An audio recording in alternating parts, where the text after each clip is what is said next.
If the people who developed this device did something useful instead, like curing cancer, I think the world would be a better place. Hello and welcome back to the Volkswagen channel, and welcome to the second video on my new daily driver, this magnificent 2018 7.5 Golf GTI Performance that was personally imported to the UK from Hong Kong a few years ago by its one and only owner. In the first video I gave you a tour of its extensive list of modifications. Well, in today's video I'm going to reveal one more modification that's been fitted to this car that you never want fitted to your car, but I'm pretty sure there are tens of thousands, probably hundreds of thousands of cars driving around the UK right now with this modification fitted. So in today's video I'm going to reveal exactly what that is and how you can check your car to see if one's been fitted as well. But before we get started, let me just remind you guys how you can support the channel. As ever, the easiest way is simply to subscribe. Another way that can benefit you as well as me is to give me the opportunity to purchase your interesting Volkswagen Group vehicle. Right now I'm very open-minded about what I can buy. Just looking for cars that have got a full service history, which is really important as this video will reveal, that are ideally completely unmodified, that are in really good condition and are average mileage or below. If you've got anything like that, then get in touch directly with me, Andrew Chappell, by email, andrew@volkswizard.co.uk. Now, before we get started on this hopefully educational story, I just want to point out that the original owner of this car, the guy that imported it to the UK, is no longer with us. He sadly passed away, and that's why the car became available and I bought it from his family.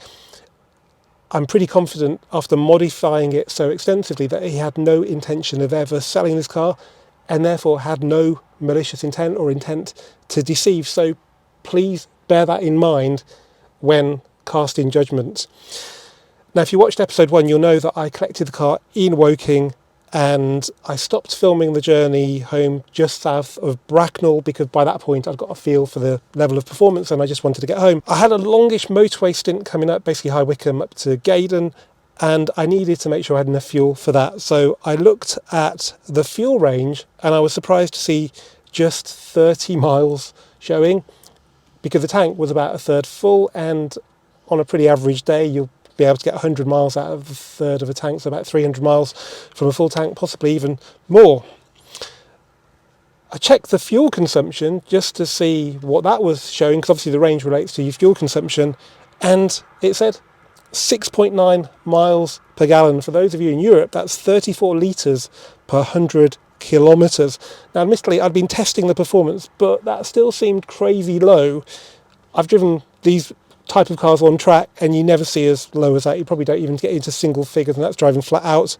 Now, for a car to calculate a valid MPG figure, it needs to receive a valid distance travelled figure. So I looked at the trip counter, which was definitely 0 when I left Woking, because this car had that battery cut-off device, and every time you started the car it always started from 0 as if the battery had just been reconnected. And that said, I'd done 3 miles and I'd been driving for about 30 minutes. So clearly this was under reading by a massive amount. Now, initially, because this car had been imported to the UK and its speedo had been converted from kilometres to miles, I thought it was just a glitch from that, or maybe some sort of really unusual technical fault with maybe the sensor that reads the mileage that I think is in the gearbox. Anyway, to get an accurate figure of how much mileage wasn't being recorded, I stopped near High Wycombe, just off the M40, and reset the trip and drove to Tesco in Banbury, which is just off the M40 in Banbury, and the car recorded 9.3 miles, while according to Google Maps that's a 47-mile journey. So it was recording roughly about 20% of the mileage covered. Now, as soon as I got home, because this was obviously a big problem, I started searching the internet to see if there was maybe a common problem that caused Mark 7.45 Golfs to underread. But instead of finding anything on that, because I don't think it does happen, I came across a site selling a device called a mileage blocker. Now, this filters the signal to the mileage signal to the instrument cluster, and for the one device that I found, you can have 15% of it recorded, not just 15% off, or 30% recorded, or I think you can completely freeze it as well so it doesn't record any obviously being in the motor trade, I've been aware these terrible devices exist. I've heard them on maybe Matt Armstrong video, largely in reference to BMWs, and I actually first heard of them when I wasn't selling cars, so from a few years ago when I was in sort of a hiatus, and it was one of the reasons why I wasn't in a rush to get back into doing it.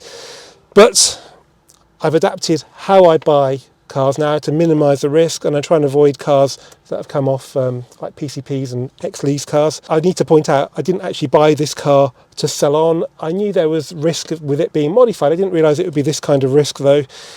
But I didn't think I'd be finding a mileage blocker on a car that had one owner from you and was being sold by the family. And that's important from a legal perspective we'll talk about later. Now, the instructions for this device that I found on Google said hold down the OK button for 10 seconds on this device. I think it said 10 seconds. Yep, and you can change the mode of the mileage blocker, so it will change from 15% to 30% to 100% being filtered or 0% being filtered. So I put my finger on OK, held it for 10 seconds, and guess what? The hazard lights flashed, and that does not happen. There should be no response if you hold that down. So I got in the car and drove it, and to my surprise, it was now recording mileage correctly. You know roughly when 0.1 of a mile comes up, or a mile, and it was bang on exactly what I was expecting. Now this was a problem because clearly the mileage on the display wasn't correct, and I based my valuation of the car on the 14,000 miles, which the seller had clearly stated to me the car had covered. So without knowing the mileage, how could I know how much the car was worth? Well, thanks to RE Performance, the kind of R8 specialists, they taught me that cars record their mileage in actually more than just the instrument cluster. They record them in the engine computer, the ECU, and the gearbox ECU as well. And as a VCDS owner, user, I got my laptop out, plugged it in, and read the mileage from those two ECUs. And I was very pleased to see that it was only 10,000 kilometres higher than it should have been, so 6,200 miles. Clearly the device was clever, but it wasn't clever enough to adapt the mileage in the other ECUs. Now this was a relief because with the correct mileage, which was about 20,000 miles, I could then work out the value of the car, which was about £500 less than what I'd paid for it. That's all the difference makes, not the end of the world. And I could get the mileage corrected to the figures that's in the engine ECU and the gearbox ECU, and that would cost about £200. Now, I need to point out, I buy a lot of cars from a lot of people, and generally there are no problems after sale. But if they do occur, then I'm pretty laid back about that because it's an occupational hazard being a car dealer. However, this was somewhat different because it is illegal to use a device like a mileage blocker to misrepresent the mileage of a car and then sell it. I could have had my money back, and I'm sure maybe a lot of you guys would have, but the reason I didn't was because I love the car, and this is a fixable problem because we actually have the correct mileage recorded. So with that changed on there, the car's back to normal. Now it's interesting that the mileage was out by 10,000 kilometres, about 6,000 miles, because 20% of that is the mileage that it supposedly covered in the UK. So I suspect when the clocks were changed to miles from kilometres, that the company said, well, actually, do you want one of these fitted? Because we've got your cluster out anyway. And the chap said yes. Generally, these devices are fitted to cars that are on fixed-term lease or PCP contracts to keep the cars within the contracted mileage, so that at the end of the contract, the driver doesn't have to pay a big penalty for going over mileage. It's actually not that bad, but some people will be PCPing these cars for 5,000 miles and doing 20,000 miles. In the case of PCP and lease cars, when they go back, I'm pretty sure the owners will just hold OK down to deactivate the device and give it back like that. So there's probably loads of cars out there where the device is fitted, but it's not active. It's very unusual for a car to be sold with the device still active, but because of the unusual circumstances in which the car became available, i.e. the owner died, well, he didn't get the opportunity to deactivate it, and his family had no idea it was fitted. Now this makes me suspect there are loads of cars out there, particularly sort of Mark 7 Golf Rs from the leasing deals period, that have got these devices fitted, but they're just sitting there in the background. So if you've got one, put your mind at rest, turn the ignition on, hold down the OK button for about 10 to 20 seconds, some say 10, some say 20, and see what happens. On a normal car, nothing should happen, but if the hazards flash, then you know there's something funny going on. If you find it does react to holding the button down, then here's a guide to removing the instrument cluster so you can check to see if a mileage blocker has been fitted. Now it might seem a bit stupid to show you how to check if you've got one, because the process is the same to fit one, but after we've done this I'm going to show you how you can check if one's been fitted, and the only way to hide that on a car like this is to go to a mileage correction service and have the mileage adjusted so they all match, and there's no point in doing that if you're going to fit one of these devices. So yeah, I'm going to show you basically how to fit it, but I'm also going to show you how easy it is to tell if one's been fitted.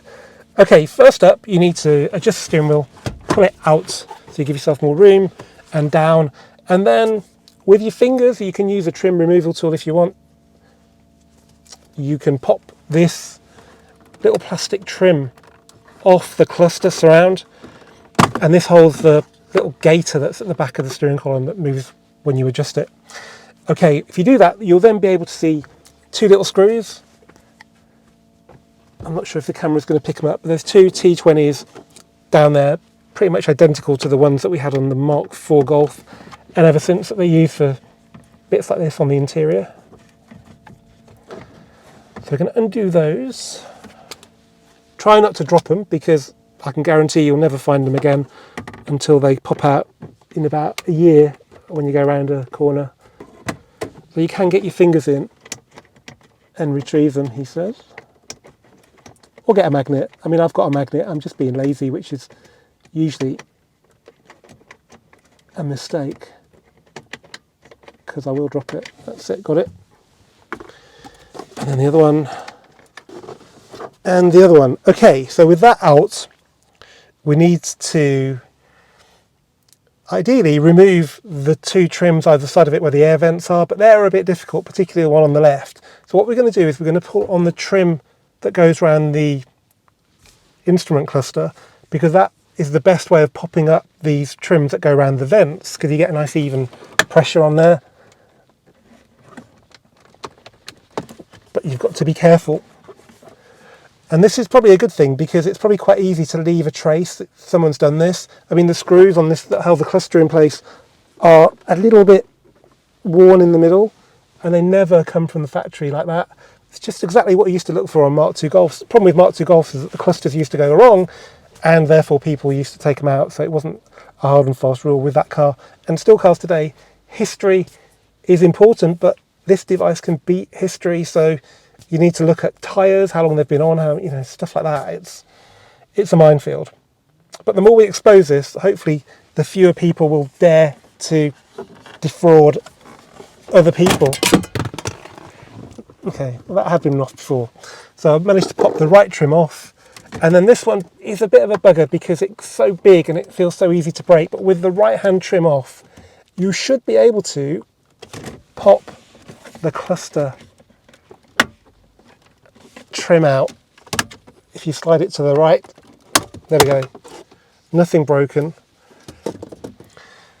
Now this is the fun bit. You need to get the cluster out of the mounts that are in the dash. I think there are 4 really strong clips that hold it in, and it can be a bit of a struggle. So just be really careful. You might want to use a microfiber just to protect the plastics. Okay, so you can get your hand underneath it, but you will not believe how hard it is to pull it out. It feels like it's going to break, but luckily it's pretty well made. It's never a good noise, is it? So that's the upper mounts out.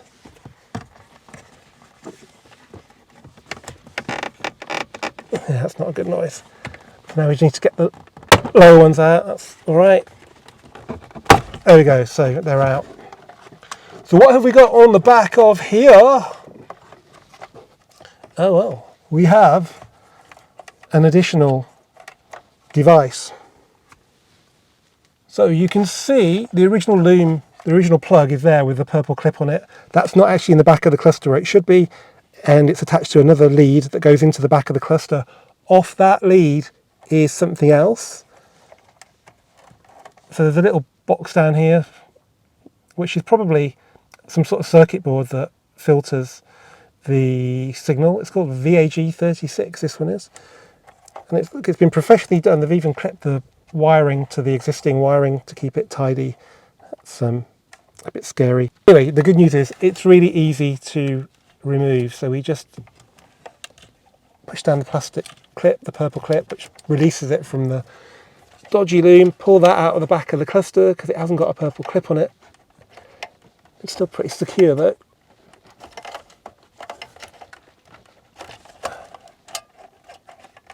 Yep, out it comes, and that just leaves this bit of Velcro that holds that on, and there we have it.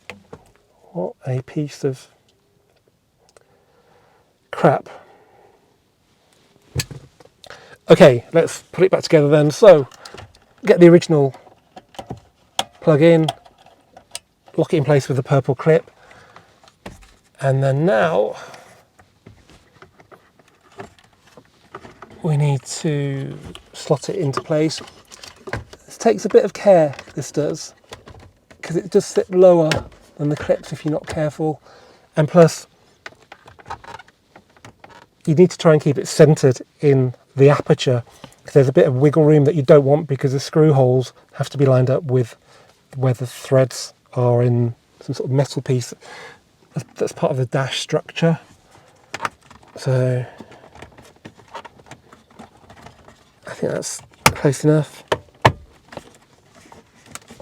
and that is in place. Okay, let's get the screws in without dropping them.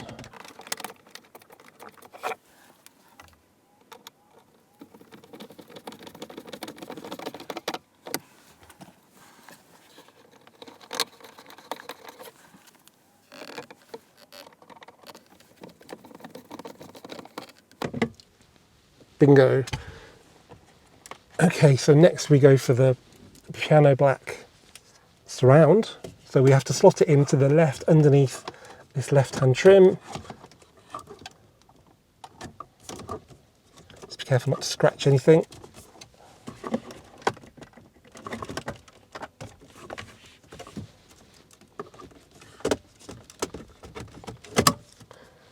Cool, that's yeah, pretty happy there. Just push it in so it actually clips into the instrument cluster.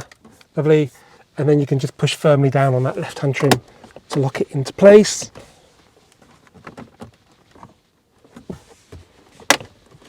That looks pretty consistent.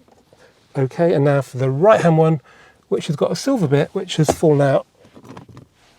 Well, it has on a GTR, I don't know, is that black on an R? Like the steering wheel.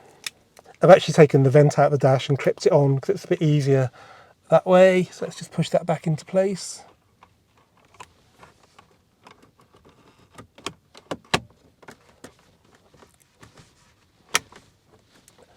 And finally, the steering column trim piece.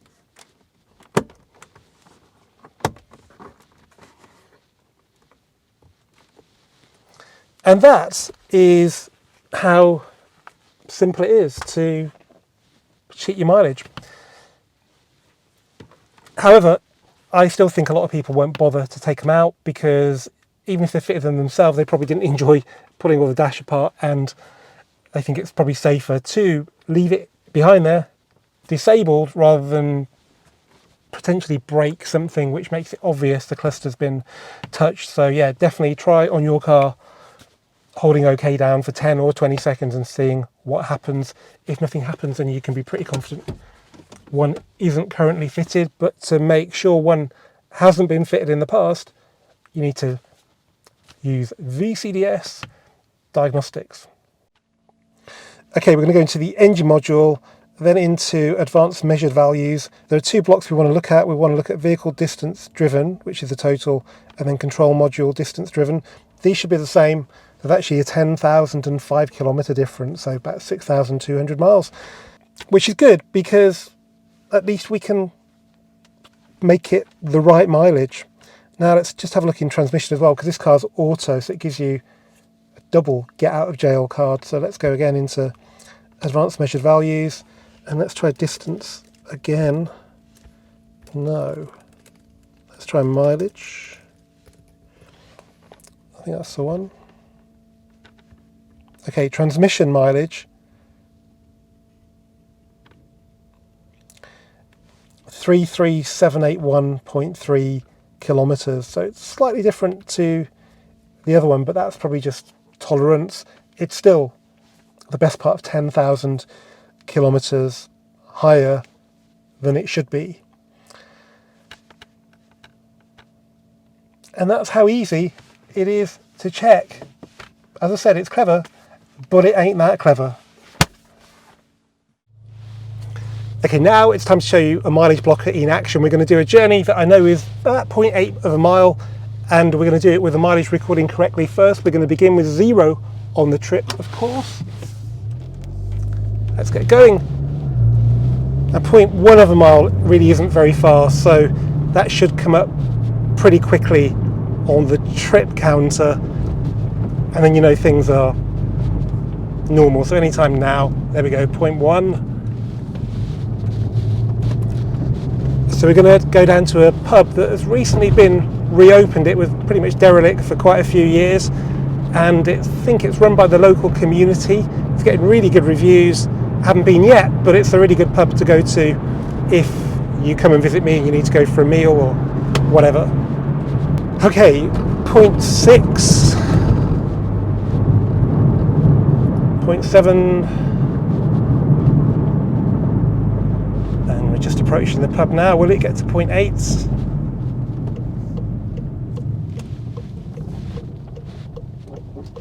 Yep, 0.8. So let's turn the car around, reset the trip, hold down the OK button for 10 seconds, see what happens.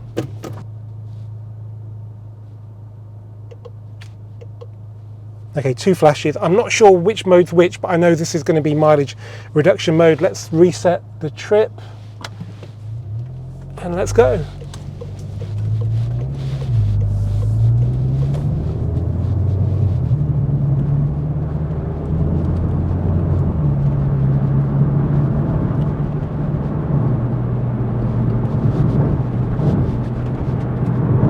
Should be on 0.1 by now.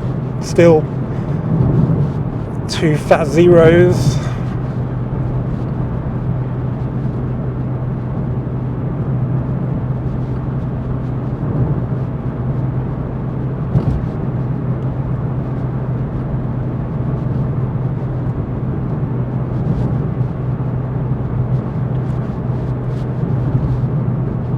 Still 2 fat zeros. We should be on at least, yeah, it's just clocked to 0.1 now, so it's a pretty small fraction of what we've actually done.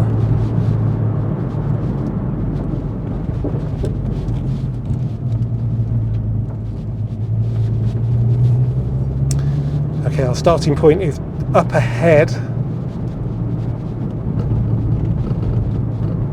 Are we going to make it to 0.2? Still 0.1. So there we are, back at the beginning. Just 0.1 of a mile covered instead of 0.8. Jesus, that is frightening. If the people who developed this device did something useful instead, like curing cancer, I think the world would be a better place. Okay, so the moral of the story is, if you're going to fit a mileage blocker to your car, then just be aware that it's really easy to tell, particularly on Volkswagen Group cars. I had an amicable conversation with the seller and we sorted it out, but other people may not be so friendly, particularly leasing companies or finance companies that you're effectively renting the car from. These things are so common now. They were actually mentioned on Radio 4's consumer programme yesterday. It's only a matter of time before it's routine for companies to check cars for these devices when they're given back at the end of a term. The big problem is that these devices are legal to sell. The companies selling them know it's illegal for them to be used on the road, and they say they're only for off-road use, but they know that's not how they're going to be used. Mileage correction services presumably do a lot of clocking as well, but they do have a valid purpose in that they can put the correct mileage on a new instrument cluster if you've had to replace yours. I'm going to have to use a mileage correction service to put this car right, but these devices are purely to deceive people, and I think they should be outlawed very quickly, particularly as it's rumoured that very soon we'll be charged per mile as well as road tax, and that's going to be calculated on MOT mileages, and it would cost the same as 5,000 miles with this new charge as it would to buy a mileage blocker. So if somebody does 20,000 miles with a mileage blocker on, they're going to save a hell of a lot of money by doing that, and that's going to make the market for them even bigger. So yeah, we've gone off to a bit of a bumpy ride, me and the Hong Kong GTI, but apart from this, I've had a really good week with the car. I've sorted out a few problems, and I'll cover those in future episodes. On January the 19th, the car's booked on the Stealth Racing Dyno, so we'll finally find out how much power it's got. By then, I hope to have some better tyres on it because they are a bit lethal in the winter. But yeah, other than that, it's been a lot of fun. As ever, guys, thanks for watching this Volkswagen video. Keep subscribing, keep commenting, and I'll see you for the next one very soon.